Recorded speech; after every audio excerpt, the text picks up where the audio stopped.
Dear brothers and sisters in the Lord, प्रभु में प्रिय भाई और बहनों, today let us meditate on Genesis 18:10. आज हम उत्पत्ति के पुस्तक 18 अध्याय 10 वचन ध्यान करेंगे। And the three people who came to Abraham's tent, they are making a promise. यहाँ पे तीन लोग जो इब्राहिम के तंबू के पास में आए थे, वो लोग ये बात कह रहे हैं। And Abraham and Sarah were there. और इब्राहिम और शारा ने वहाँ पे थे। And what they are telling? वो लोग क्या कह रहे हैं? 18th chapter verse 10. 18 अध्याय 10 वचन। And he said, I will certainly return unto thee according to the time of life. निश्चय रीति से मैं तेरे पास आऊंगा। And lo, Sarah thy wife shall have a son. और शराई जो तेरे पत्नी है उसको पुत्र जन्म होगा। And Sarah heard it at the tent door which was behind him. और शारा ने तंबू के द्वार के पास में से ये जो बात था वो सुन ली। We all know in 18th chapter three people came to Abraham. हम सब जानते हैं कि 18 अध्याय में तीन लोग ने इब्राहिम के पास में आए थे। The true purpose of their coming to Abraham becomes very clear now. और वो लोग तीन लोग आने का जो निश्चय वो जो योजना था वो अभी स्पष्ट हो गया One था। of them speaking with divine authority delivers a very significant and personal promise. उसमें से एक जने जो अधिकार से दैविक अधिकारी से कहता है कि वो परमेश्वर के वादा के बारे में कहता है। And what he is telling? वो क्या कह रहा है? Sarah, Abraham's wife, will have a son within the next year. Ibrahim के जो पत्नी है सारा उसको आने वाला साल में पुत्र जन्म होगा। The announcement is very remarkable. और वो जो बात कहा गया वो बहुत महत्वपूर्ण बात है। If you consider the ages of Abraham and Sarah, they are beyond the typical childbearing age. Ibrahim और शारा का जब हम साल जब देखे तो वो लोग बच्चों को पैदा करने से भी वो लोग बहुत बूढ़े थे। The promise is very direct and specific. और जो वादा था वो बहुत निर्दिष्ट वादा था। And also it is providing a timeline also by next year. और वहाँ पे समय के बारे में भी कहा गया कि आने वाले साल में पुत्र जन्म होगा। That speaks of the certainty of God's plan. और परमेश्वर के जो कल्पना है उसके निश्चय स्थिति दिखा रहा है। In this verse it is also mentioned. इस वचन में और एक बात लिखा गया। Sarah was listening from the entrance of the tent. शारा ने तंबू के द्वार से ये सब बात सुन रही। What does it mean? इसके बाद अर्थ क्या है? She was in the proximity to the conversation and hinting at her reaction. वहाँ पे सराय ने खड़े होकर ये बात सब सुन रहा है।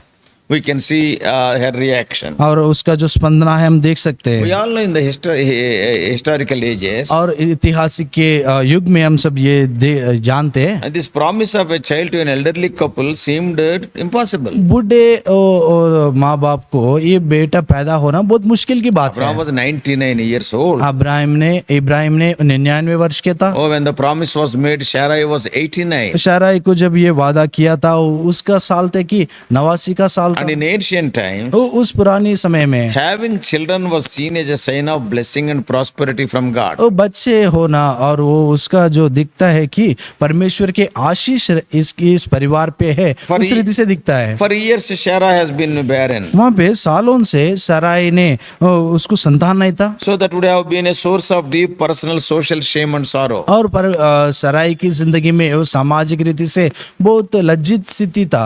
The promise of a son was not just about providing a heir but also fulfilling God's covenant with Abraham. वहाँ पे परमेश्वर का जो आशीष है वो इब्राहिम को पुत्र देने के बारे में ही नहीं और आने वाले दिनों में परमेश्वर के जो योजना है वो पूरे करने के बारे में है। Because God said, I will make you father of many nations. क्योंकि परमेश्वर ने कहा था कि मैं बहुत से बहुत राज्यों को तुझे पिता बना दूंगा। So this verse marks the continuation and near fulfillment of that covenant promise. और जो परमेश्वर ने योजना किया था उसका जो आने वाले दिन में होने वाला योजना है उसके बारे में कह रहा We all है। know in Genesis 12th chapter for the first time God called Abraham. उत्पत्ति के 12 अध्याय में पहली बार परमेश्वर ने इब्राहिम को बुलाया था। So this verse emphasizes the faithfulness and power of God. और ये वचन परमेश्वर के जो शक्ति है और परमेश्वर के जो विश्वास योग्य स्थिति है उसके बारे में कह रहा It है। underscores that nothing is too difficult for the Lord. और परमेश्वर को कुछ भी असाध्य मुश्किल नहीं है। Circumstances may seem impossible from a human perspective. और जब इंसान की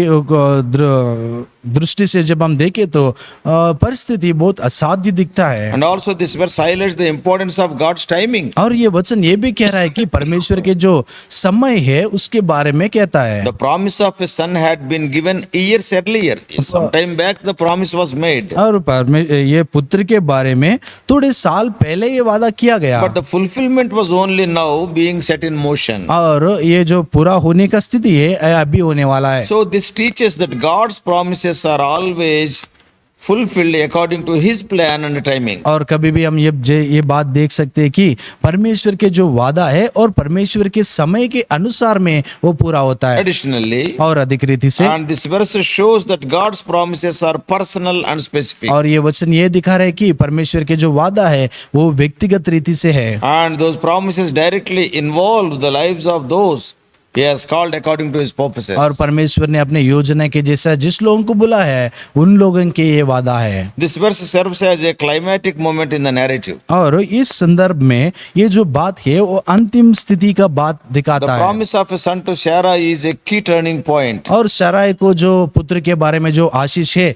वो जो बात है वो बहुत ऊंची बात है। And it is not just in the story of Abraham and Sarah, but in the entire biblical narrative, as it leads to the birth of Isaac, through whom the covenant will continue. और इब्राहिम के और सराय को जो परमेश्वर ने वादा किया था और इसहाक के द्वारा वो वादा पूरा हुआ था। See the direct speech, directly God is telling, यहाँ पे परमेश्वर ने सीधे सीधी रीति से बोल रहा है I'll कि surely return to you about this time next year. निश्चय रीति से मैं इस समय मैं तेरे पास आऊंगा And Sarah, your wife, will have a son. और तेरे पत्नी जो सराई है उसको बेटा होगा। So this is both emphatic and prophetic. और ये जो बात है वो महत्वपूर्ण है और भविष्यवाणी भी है। And the mention of Sarah listening to the background adds some dramatic tension. और शराई जो ये जो बात सुन रहा है वो ये भी दिखा रहा है कि ये जो उसका स्थिति दिखा रहा है। Similar references can be seen in other places in the Bible. और यही वचन बाइबल में दूसरे भाग में भी हम देख सकते हैं। Genesis 17:19, उत्पत्ति के 17 अध्याय 19 वचन, Luke 1:36-37, लूक सुसमाचार 1 अध्याय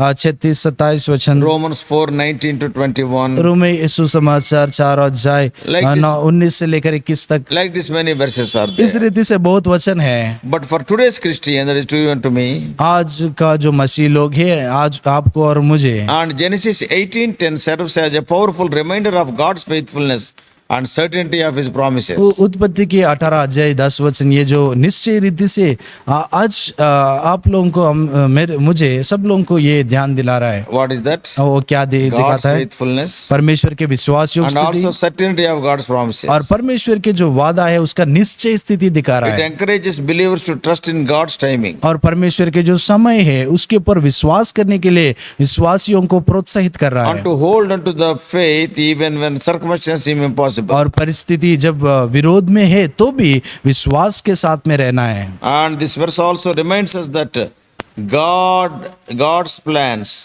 often involve waiting, and that his promise will be fulfilled in ways that may surprise us. ये वचन ये भी कहता है कि परमेश्वर के जो वादा है वो पूरा होने के लिए हम लोगों को इंतजार करना है, क्योंकि वो वादा जब पूरा होता है हम लोगों को बहुत आश्चर्य कर सकता है। And it challenges Christians to believe that God is able to do more than we can imagine. और विश्वासियों को ऐसा सवाल देता है कि और परमेश्वर वो अपने सोच से भी बढ़कर काम करता है, Even in situations that seem impossible and hopeless. और परिस्थिति जो असाध्य दिखता है, मुश्किल दिखता है तो भी। This verse demonstrates God's love in a personal way. और जो ये वचन परमेश्वर के जो प्रेम है वो व्यक्तिगत रीति से दिख रहा है। God's promise of a son to Abraham and Isaac is not just about fulfilling a covenant. परमेश्वर ने जो इब्राहिम से जो वादा किया था पुत्र के बारे में, वो वादा पूरे करने का ही नहीं है, And it's about meeting the deep desires of their hearts. और वो जो मन की जो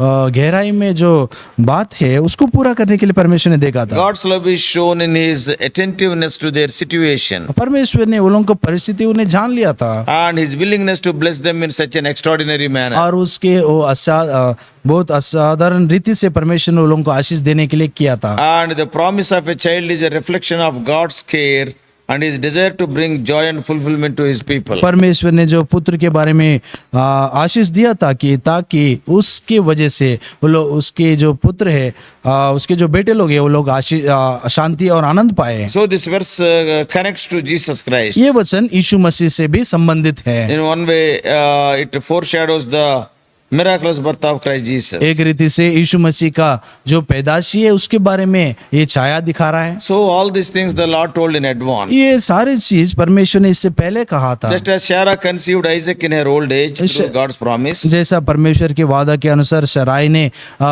ईसा को पैदा किया था, and Mary conceived Jesus through the Holy Spirit, मरिया ने और परमेश्वर पवित्र आत्मा से यीशु मसीह को जन्म दिया था, fulfilling God's ultimate promise of salvation. परमेश्वर के जो उद्धार का जो योजना था वो पूरा परमेश्वर ने किया। Isaac's birth is a significant step in the lineage that leads to Lord Jesus. ईसा का जो जन्म हुआ था वो यीशु मसीह का पैदाशी होने के लिए वो बहुत महत्वपूर्ण जन्म था। So this moment is a part of the larger story of redemption that culminates in the birth of Jesus. ये जो बात है, ये जो योजना है, यीशु मसीह में जो छुटकारा का जो योजना था वो दिखा रहा है। And finally, और आखिर में the certainty and specificity of the promise to Sarah reflect the certainty of God's promise to send a savior. और शराई से जो वादा किया था निश्चय रीति से, वो निश्चय रीति से इस संसार को, इस पृथ्वी को उद्धारकर्ता को भेजने का, And that was fulfilled in Lord Jesus Christ. वो जो वादा है वो यीशु मसीह में पूरा हुआ। So from this today's episode, what can we understand? हाँ,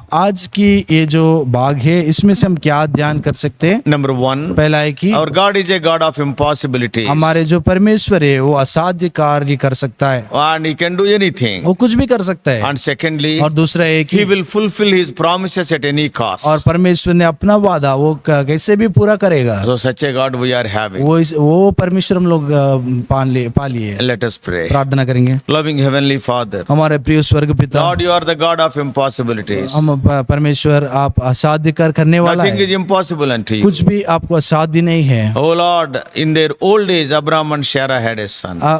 इब्राहिम और सराय ने अपने बुढ़ाई परिस्थितियों में पुत्र जन्म हुआ। Thou hast taken away their blame. वो लोगों का जो निंदा था आपने निकाल दिए थे। Not only that, वो वही बात नहीं your है, promises are true. आपके जो वादा है वो सच्चाई है। If you promise something, it will come to pass at any cost. आप कुछ वादा करें तो कैसे भी वो पूरा होगा। Oh Lord, help us to believe thy promises. ओ प्रभु, आपके वादा को विश्वास करने के लिए हमें सहायता कीजिए। Speak to us, O O Lord. प्रभु, हमसे बात कीजिए। And some of the dear ones, O Lord, they may not be having children also. हमारे प्रिय भाई लोग तो वो लोग के जीवन में पुत्र और बेटी नहीं है। O Lord, like Abraham and Sarah, they may be looking unto you. Ibrahim और शारा के जैसा वो लोग भी आपकी ओर देख रहे हैं। Thy promises may be fulfilled in their lives also. वो लोगों के जीवन में भी आपके वादा वो पूरा हो जाए। In Jesus' precious name we pray. यीशु मसीह के बहुमूल्य नाम से प्रार्थना मांगते प्रभु, आमीन।